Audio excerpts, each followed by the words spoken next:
This foundational training will make you an absolute master. And I know that that sounds kind of catchy, but it's true. We've done it for over 5,000 students, kids, teens, adults, from beginner level all the way up to the most advanced strength and skill that you can think of. And we're gonna go in depth today, and I'm gonna show you a number of pieces that all tie together and create something that's really gonna transform all of your strength, your flexibility, your mobility, and we're gonna start right now. So the first thing that I wanna do is just start with my feet together, and then I'm gonna jump into a stance that I've talked about in other places on the channel called the horse stance. Now, before I jump into other movements, I wanna talk about the details here and start building this foundation with you. So in terms of the horse stance, what we wanna have is we wanna have legs parallel with the ground. Ideally, we want the toes to be totally forward, but whenever we jump into this position, if the toes are totally forward, then that can put a lot of pressure on the knees going outwards this way. And the reason why I start with stances is because of the fact that it was an awesome foundation for me, and it paved the path to be able to do all of the flips, all of the vaults, sprinting, everything else, and just have that rock solid foundation of strength. So we're starting in this position here with the arms level, the chest up high, the head up high, and we're alert and ready. And then the next position is bringing our hands down to the ground into a frog squat. Now, as we go in transition, we're gonna quickly change shapes with our body. And one thing I want to point out is as we build this and as we assemble these pieces together, you're going to start to see kind of inside my mind of how I train and how I coach people. And these moves assemble like Lego blocks into more advanced strength and skill. Or if you were watching cartoons in the 1980s, Voltron. So it's kind of the same thing. And like I said, it will transform your body from head to toe. So we're down in this frog squat. Fingers are wide, okay? I want you to do a little test right now and see how wide you can spread your fingers out. Sometimes you'll notice that your fingers don't really go out too far, and this could be an issue for making a good foundation whenever you're putting your hands on the ground and trying to do hand balancing or other strength and skill. And so we want to make sure that we're building all of our joints to have maximum movement potential. So we're down in this frog squat. Another thing too, is you'll notice whenever I'm in this frog squat, my heels are on the ground, okay? My toes can be flared if I want to right now. We should be able to have them pointing straight forward, and we should be able to walk in and use these positions down low. So we're in this frog squat, and then I transition, and notice this. These are basic moves that I believe that everybody should be able to do. And this is the first piece of the puzzle for pushing strength. And whenever I go up into the frog stand from that frog squat, already you're gonna notice that we're dealing with, like I said, everything from head to toe. And that's part and parcel of the Powerbatics training that we do. We're dealing with everything, not compartmentalizing, not isolating different chunks of mobility or flexibility or strength. Now, we might do sets and reps, but we're gonna combine all of these together. And so you've noticed that we've already transitioned from the arms down through this stance into our frog squat, and then we're leaning forward. The toes are used to toggle our balance. And whenever new students come in, I often tell them, please promise no false flops or face plants. Because whenever you start getting into positions that you're not familiar with, you might not be comfortable with, sometimes there's this overzealousness that you go too far and you know, you go into territory that you don't want to be in, or in other times, people often don't believe in themselves that they can do these things, and then they end up doing nothing. But I always ask that you don't fall, flop, or face plant, and then you use your toes to toggle your balance while you kind of keep your head tilted up, and you're using these, and then you start to get into that pushing strength, just fundamental, good, strong pushing strength.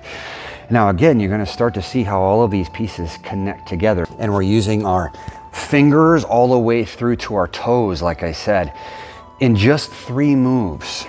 it's full body from head to toe. Well, maybe not your head, but if you're thinking about it, then you are using your head. So in terms of the fingers and the wrists, that's one of the #1 complaints that we hear from just people online or new students coming in first couple of weeks. Man, my wrists hurt, and that's normal. What you have to understand is, like I said, you've got to believe that you can transform and change, because you can. And then you have to allow your body to actually do it. And sometimes it's not going to feel great, especially if a person has been, you know, on the bench for 20 years and hasn't been training or learning anything new, which kind of is a main differentiator between youth and then the people that may feel old. Is in the youth, people are learning a lot more constantly. And then sort of at a certain point in life, sometimes people stop learning. And so there's not going to be any more adaptation, and then maybe even a recession or a regression in terms of your strength and how you feel. And so the wrists are one thing that you have to allow time to adapt. And this is sort of a first thing. People think, oh no, something's wrong. But really, your body will adapt. And even someone in a blank slate situation, if they've never trained before, they could be healthy as anything, but they still might have these aches and pains, quote unquote. And that is just your body sending signals. This also ties into the nervous system, which I talk about on the channel as well, and is probably the #1 aspect of training overall, no matter what you do, no matter what sport you play. And all of the things that I'm showing you is going to apply to every single sport and everything else that you're doing. But your nervous system and your response and your thresholds to pain and to those stimulus is very critical. So you have to train that as well. But it will take time for your wrist to adapt and build the strength to hold your body up like this. And you should be able to have a conversation. And this should be a very easy, almost a resting position like this. You should be able to hold this for 30 seconds, 60 seconds, even 2 minutes. And then this is going to transfer into even more moves that all connect together like Voltron, like I said. Okay, so the next one after that frog stand, if we're like this here, we're again building our foundational pushing strength. What we want to be able to do here is press the feet back without touching the ground. Sometimes people will put them down, or they'll go here and then shuffle, shuffle. In terms of the body weight strength and skill training that we're doing, it's like this. Like I said at the beginning of the video, sometimes the training becomes, or the workouts are isolated. Mobility workouts, strength workout, you're working on your flexibility. I noticed a while ago, many years ago, whenever we first started this company, that all of our students were getting really strong. You know, in ninja strength, we were doing like sets and reps of muscle ups or human flags or whatever. And then for the level test, it would be kind of like that. Like, okay, you guys demonstrate, you know, the human flag or demonstrate your press handstand. So #1, the level tests were kind of boring. But #2, I was noticing that people were strong, but they still couldn't move. And I was like, man, what's that one thing that would be the game changer? And then I realized, just from my background in martial arts and competing and all of that, the one thing that would make a critical difference is combining them together in such a way that you're not repeating any moves. So that's something that I've come to label movement variability, and it combines and connects everything together, and it creates something that I noticed was lacking in most of the students. They were strong as oxen, but they couldn't move. They were still uncoordinated. And so whenever we started putting these together in what I call katas, then the skill went way up, and they were able to move so much better. They were able to incorporate all of this strength in other areas and other disciplines of movement. And that's the whole thesis behind Powerbatics. And then, of course, the level test became a lot more fun and exciting whenever people are doing whole routines of movements. And so this, what I'm showing you right now, is a foundation kata. And we're connecting all these moves together, and it can be very life transformative. So we're pressing back, and we don't want to have any of those shuffle steps or any of those things. We want to be able to articulate our movements and snap into position. Okay, so that would be the next one. Now from this angle, the frog stand going this way, and then we're just doing a push-up. Now a push-up is very different from what you might be doing or what you might have seen in other places. I'm going to go through the mechanics of the push-up, and the push-up is actually the first position that we take a look at in an assessment with new students. So here we go. The push-up will be like this, and this is for all people. So first thing, sometimes people put their feet out wide like that. We want those ankles pinched together. Okay, what does that do? Well, the wider the legs, the easier the position. So we're going narrow all the way to feet together, and we're thinking about the different parts of the body, and then using the whole body in unison. Again, fingers are wide for a good base. Boom.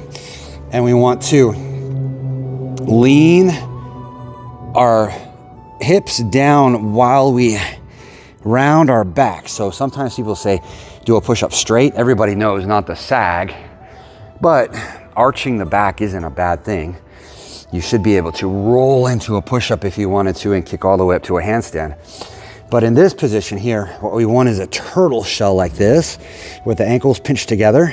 And then we want to lean forward so that we're kind of up on those tippy toes. And then we touch the chin and press back up. Very different ball game. And you'll immediately feel it if you're doing it correctly. And it's kind of the most, it's not advanced, it's just the logically correct, biomechanically aligned position for the whole body for a proper push-up. The arms coming in close to the body, the rounded back, the legs put together all the way. The reason why we have the hollow core and that turtle shell is because what's the strongest shape in architecture? Well, it's an arch.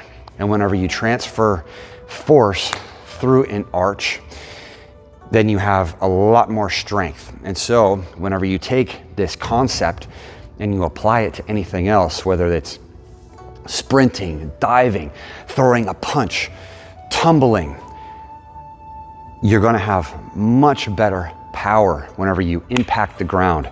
And what does that mean? That means that it's gonna give you athletic longevity rather than your joints just taking these brute forces and your body not being accustomed to it and not even having the right positioning.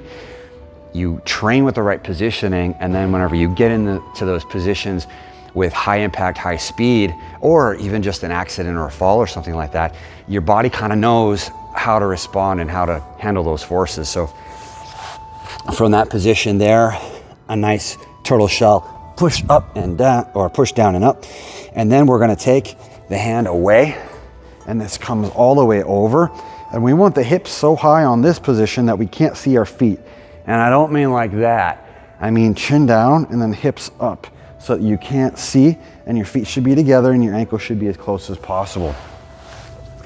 So you're probably seeing already, man, like this is, if you combine all these together, this is just a couple seconds of movement. But every single piece of it is reconditioning your body and putting it into positions you might haven't been in 20 or 30 years. And that's gonna build, I'm sure you've heard that expression like, oh, I didn't even know I had muscles there before. Or I didn't even know those muscles existed. Those are the things that we're training. And we're not just training those muscles just in that isolated way, but we're connecting all of this together with that movement variability. And so after that, then we come back over to here and we're snapping into position. We're not shuffling around and fixing our clothes or anything like that, okay?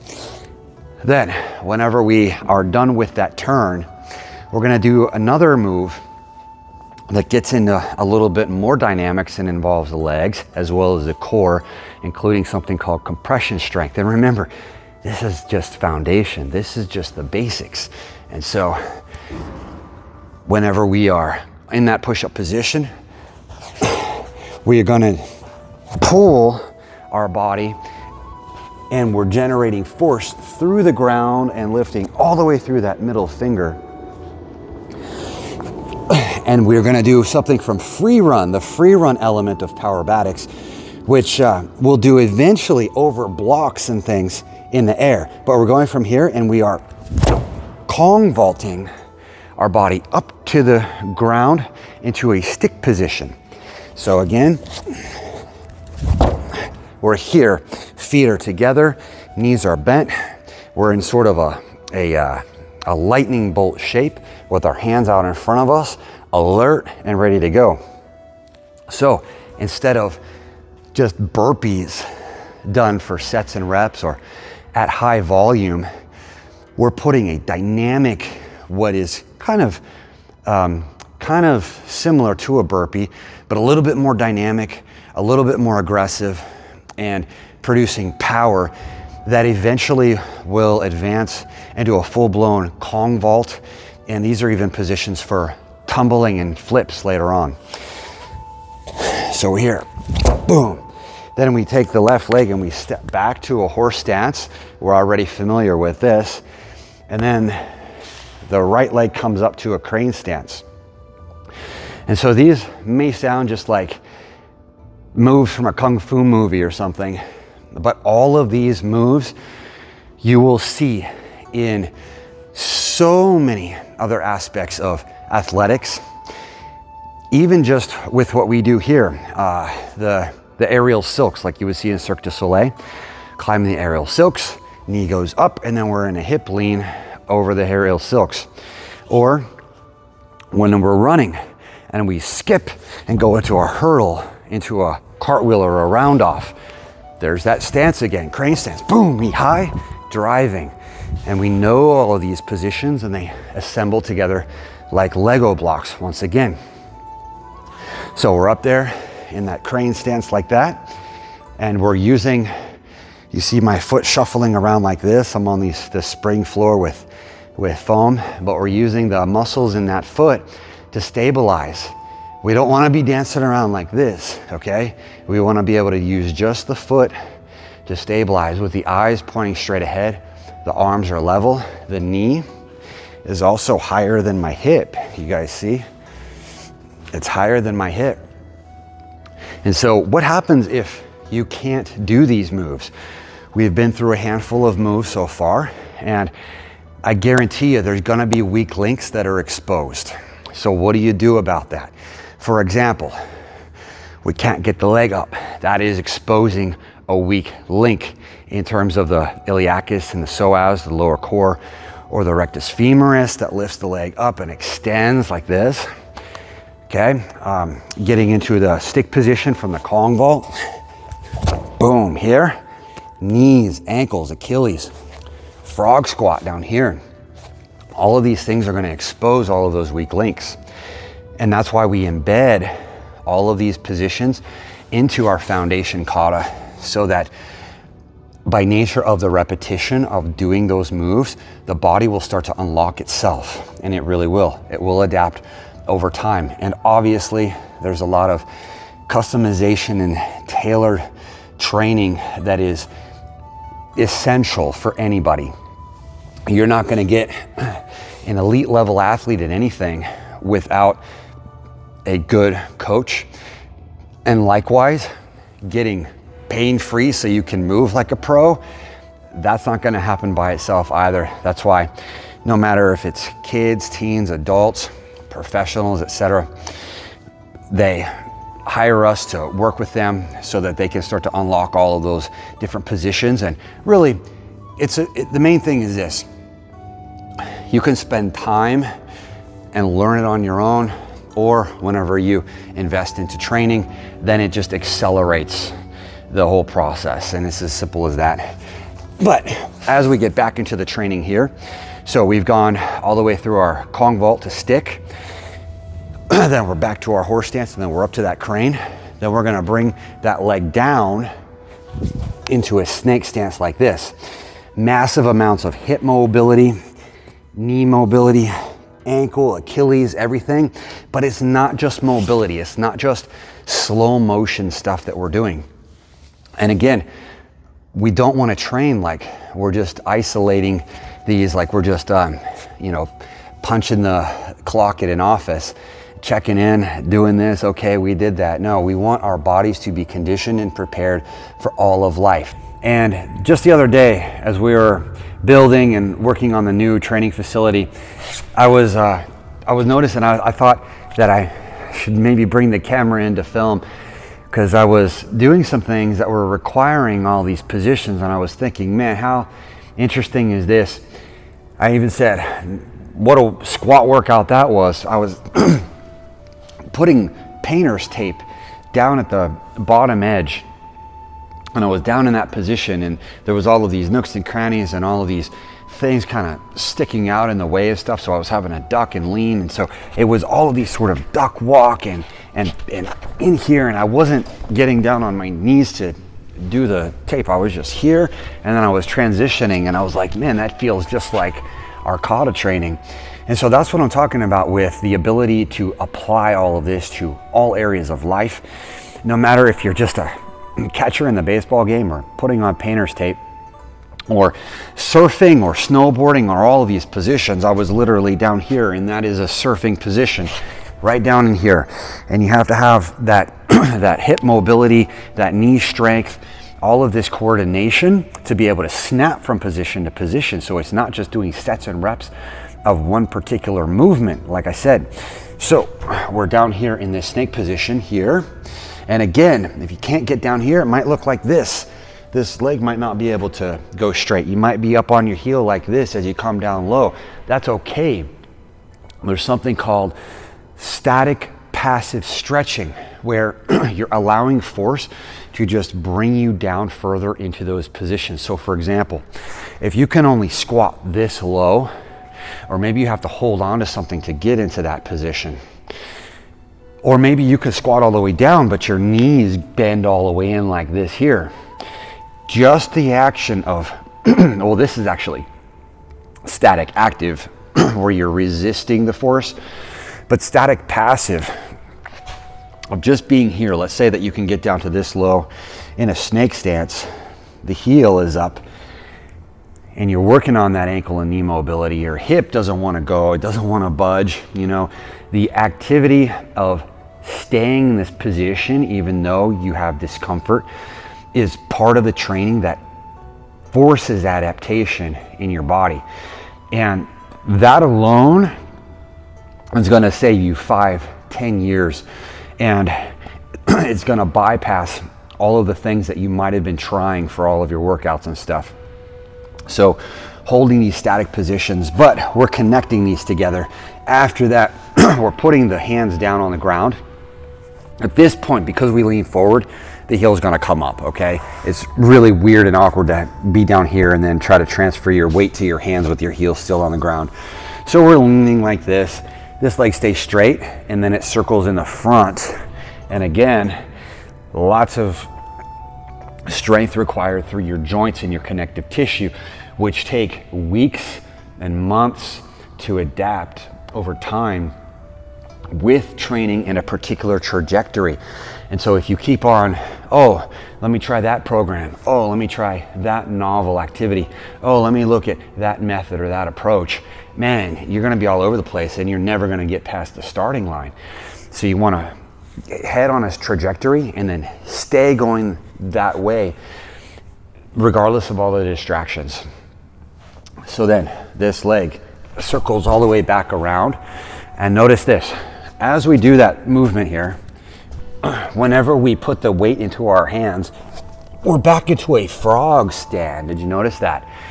And so that's why I say all of these things start to connect together.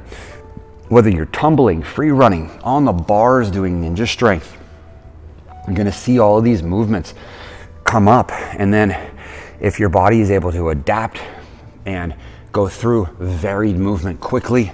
That's how you know that you're gaining mastery. So we're sweeping there, and then we shift to the other side. Same thing. Heel down, leg straight, diamond hands. And then we're putting the hands on the ground, and we start to pick up that heel. We don't want to touch this knee or this back leg. We want to just bring the shoulder down to the ground, and we're going to go over sideways and then sitting on this shin with that leg back out in front of this figure 4, and we're coming up to the knee.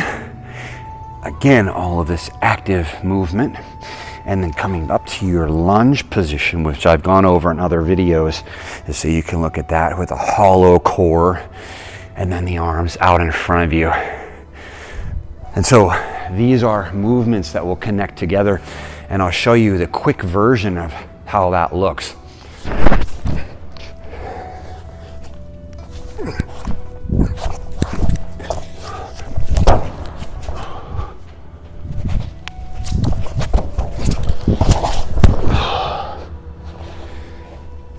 And again, it's not about sets and reps. It's not about training just mobility in isolation, or just strength in sets and reps, or just flexibility for long timed holds. Although all of that will come into play together, but the whole point is we want to have comprehensive movement, and that is built through movement variability, such as what I just showed you, where you're connecting all of these moves together that are very different from one another, but then they all combine into something that you can do with speed and power, and that completely transforms your body. And like I said, this is just foundation training. There's a lot more, so stay tuned. See you in the next one.